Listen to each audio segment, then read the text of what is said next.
బీబీనగర్ మండలంలోని రాయరావుపేట్ గ్రామ పంచాయతీ ఆవరణలో ప్రభుత్వం నిర్వహిస్తున్న నూతన రేషన్ కార్డుల ఇంద్రమ్మ ఇండ్లు రైతు ఆత్మీయ భరోసా రైతు భరోసా గ్రామసభ రసాబాస చోటు చేసుకుంది.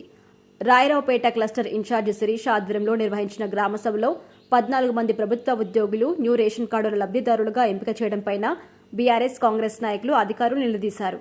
ఇదే క్రమంలో కాంగ్రెస్ బీఆర్ఎస్ మధ్య కూడా వాగ్వివాదం చోటు చేసుకుంది. అధికారుల సర్వే చేయకుండా తప్పుగా రేషన్ కార్డుల లబ్ధిదారుల్ని ఎంపిక చేయడంతో గ్రామ సభలు రసాబాసగా మారింది. పోలీసులు జోక్యం చేసుకుని గొడవను సద్దుమునిగింది. ప్రభుత్వం ఉద్యోగం ఉన్న వారికి ఎలా రేషన్ కార్డుల్ని తొలగించాలని డిమాండ్ చేశారు.